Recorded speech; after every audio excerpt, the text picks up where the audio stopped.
So hey guys, welcome back to my channel. तो आज हम कुछ इंग्लिश फ्रेजेस सीखेंगे, तो आप वीडियो को लास्ट तक ज़रूर देखें।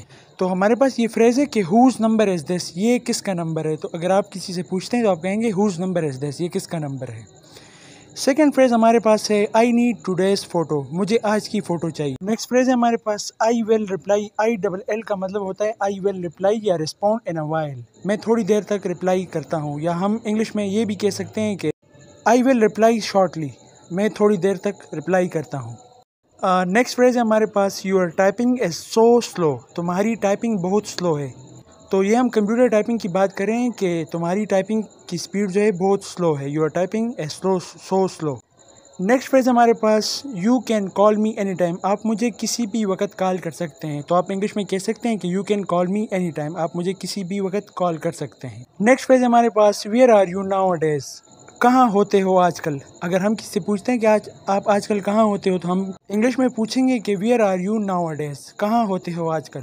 नेक्स्ट फ्रेज़ है इट्स मी आसिम, मैं आसिम हूँ। अगर कोई आपके घर के बाहर आता है और पूछता है कि आप कौन हो, तो आप कहते हैं इट्स मी आसिम। अंदर से कोई आवाज़ आती है तो आप कहते हैं इट्स मी आसिम, मैं आसिम हूँ। नेक्स्ट फ्रेज़ है call me when you get free, free होकर कॉल करना। आप अगर किसी को कॉल कर रहे हैं और वो कह रहा है कि मैं फ़्री नहीं हूँ, तो आप उसको कहते हैं कि call me when you get free, तुम जब फ्री हो जाओ तो मुझे कॉल करना। नेक्स्ट फ्रेज़ है I see you online all the time, मैं हर वक्त तुम्हें ऑनलाइन देखता हूँ। नेक्स्ट फ्रेज़ है टॉक टू मी प्रॉपरली, मुझसे ठीक तरह से बात करें। अगर कोई आपसे ठीक से बात नहीं कर रहा है तो आप इंग्लिश में कह सकते हैं कि टॉक टू मी प्रॉपरली, मुझसे ठीक तरह से बात करो। नेक्स्ट फ्रेज़ है when will you B free, तुम कब फ्री हो जाओगे। अगर आप किसी से पूछते हैं कि आप किस वक्त फ्री हो जाएंगे, तो आप इंग्लिश में कहेंगे कि when will you B free, तुम कब फ्री हो जाओगे। नेक्स्ट फ्रेज़ है all right I will talk later, I double L का मतलब आई विल टॉक लेटर। तो इसकी उर्दू ये हुई कि चलें मैं फिर बात करता हूँ। All right I will talk later, मैं तुमसे बाद में बात करता हूँ या मैं तुमसे फिर बात करता हूँ। नेक्स्ट फ्रेज़ है हैव आई बॉदर यू, मैंने तंग तो नहीं किया। आप ये क्वेश्चन पूछ रहे हैं कि हैव आई बॉदर यू, क्या मैंने तुम्हें तंग किया। तो आप इंग्लिश में कहेंगे कि हैव आई बॉदर यू, क्या मैंने तुम्हें तंग किया। या उर्दू में आप कह सकते हैं क्या मैंने तो तुम्हें तंग तो नहीं किया, ये क्वेश्चन है। नेक्स्ट फ्रेज़ है I couldn't reply on time, मैं वक्त पर जवाब नहीं दे पाता। आई कुडंट, मैं नहीं दे पाता, रिप्लाई ऑन टाइम, मैं आपको वक्त पर जवाब नहीं दे पाता। हमने यहाँ पे शॉर्ट फॉर्म में यूज़ किया है कुडंट, कुड नॉट है I could not reply on time. तो आप कुड नॉट भी कह सकते हैं और आप सिंपली कुडंट भी कह सकते हैं। नेक्स्ट फ्रेज़ है हमारे पास ही या शी, लड़के लड़की दोनों के लिए यूज़ कर सकते हैं। ही टेक्सटेड मी यस्टरडे, उसने कल मुझे मैसेज किया। या हम ये भी कह सकते हैं कि शी टेक्सटेड मी यस्टरडे, उसने मुझे कल मैसेज किया। नेक्स्ट फ्रेज़ है हमारे पास you never texted me yourself, तुमने खुद कभी मैसेज नहीं किया। हमेशा मैं ही मैसेज करता हूँ, तो आप कहते हैं कि you never texted me yourself, तुमने मुझे कभी खुद से मैसेज नहीं किया, बस मैं ही हर वक्त मैसेज करता हूँ। तो आप इस तरह भी यूज़ कर सकते हैं। नेक्स्ट फ्रेज़ है the photo has been send to you, आपको फ़ोटो भेज दी है। आप किसी को कहते हैं कि मैंने आपको फ़ोटो भेज दी है, तो आप इंग्लिश में कहेंगे the photo has been send to you, आपको फ़ोटो भेज दी है मैंने। नेक्स्ट फ्रेज़ हमारे पास let me know when you receive the photo, जब फ़ोटो मिले तो मुझे बताना। तो हम कह सकते हैं कि लेट मी नो, मुझे बताना, when you receive the photo, जब तुम्हें फ़ोटो मिल जाए। नेक्स्ट फ्रेज़ हमारे पास I like your profile picture, मुझे तुम्हारी प्रोफाइल पिक्चर बहुत अच्छी लगी, तुम्हारी पिक्चर बहुत अच्छी लग रही है। तो आप इंग्लिश में कह सकते हैं कि आई लाइक योर प्रोफाइल पिक्चर, मुझे तुम्हारी प्रोफाइल पिक्चर बहुत अच्छी लगी। नेक्स्ट फ्रेज़ हमारे पास all right when is a good time for you, अच्छा कब मुनासिब वक्त है।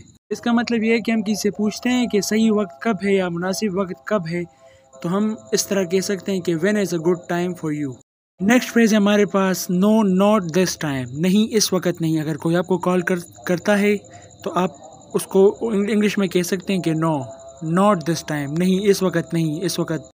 नेक्स्ट फ्रेज़ हमारे पास shall we take a group call, group call करें, ये एक क्वेश्चन है कि हम किसी से पूछते हैं कि क्या हम ग्रुप कॉल करें, तो हम इंग्लिश में कह सकते हैं कि shall we take a group call, क्या हम ग्रुप कॉल करें। नेक्स्ट फ्रेज़ हमारे पास इज़ एनीबॉडी अराउंड यू, क्या तुम्हारे साथ कोई है। हम किसी से पूछते हैं कि क्या तुम्हारे साथ कोई है आसपास, तो हम इंग्लिश में कहेंगे कि इज़ एनीबॉडी अराउंड यू, क्या तुम्हारे इर्द गिर्द या तुम्हारे साथ कोई है। नेक्स्ट फ्रेज़ है upload it on your status, अपने स्टेटस पर लगा दो। अगर हम किसी को कुछ कहते हैं या व्हाट्सएप स्टेटस की बात करते हैं, तो हम किसी को ये कह सकते हैं कि ये पिक्चर अपने स्टेटस पर लगा दो। तो हम इंग्लिश में कहते हैं कि upload it on your status. Next phrase है हमारे साथ, Y did you upload such status, तुमने ऐसे स्टेटस क्यों लगाया, तुमने ऐसा स्टेटस क्यों लगाया। तो हम इंग्लिश में कह सकते हैं Y did you upload such status, तुमने ऐसा स्टेटस क्यों लगाया। नेक्स्ट फ्रेज है हमारे साथ, रिमूव या delete your status right now, अभी स्टेटस हटाओ। अपना स्टेटस हटाने के लिए अगर हम किसी से कहते हैं तो हम कहते हैं कि delete your status right now, अभी इसी वक्त अपना स्टेटस हटाओ। नेक्स्ट फ्रेज है हमारे पास, change your DP it's not a good one, अपनी डीपी तब्दील करो, ये अच्छी नहीं है। अगर हम किसी से कहते हैं कि अपनी प्रोफाइल पिक्चर या अपनी डीपी हटाओ तो हम कहते हैं कि डिलीट या change your DP it's not a good one, अपनी डीपी बदल दो, ये अच्छी नहीं है। नेक्स्ट फ्रेज हमारे पास, why did you remove your DP, तुमने अपनी डीपी क्यों हटा दी। तो हम इंग्लिश में कह सकते हैं कि why did you remove your DP, तुमने अपनी डीपी क्यों हटाई। नेक्स्ट फ्रेज है हमारे पास, you started being offline these days, तुम आजकल ऑफलाइन रहने लगे हो। अगर कोई ऑफलाइन रहने लगा है तो आप उसको कह सकते हैं कि you started being offline these days, तुम आजकल ऑफलाइन रहने लगे हो, तुम बहुत ज़्यादा ऑफलाइन रहने लगे हो। नेक्स्ट फ्रेज है हमारे पास, आई डिडंट रिकग्नाइज यू, ये I did not recognise you है लेकिन हम डिडंट कह सकते हैं shortly. I didn't recognise you, मैंने पहचाना नहीं आपको, रिकग्नाइज कहते हैं पहचानने को। सो ये थे आज के हमारे कुछ सिंपल फ्रेजेस। तो आई होप कि आपको ये वीडियो अच्छी लगी होगी। अगर आपको वीडियो अच्छी लगी है तो आप चैनल को सब्सक्राइब कर लें और साथ में बेल आइकन को भी प्रेस कर दें कि हर न्यू वीडियो की नोटिफिकेशन आपको सबसे पहले मिले। So stay tune and learn English, English सीखो।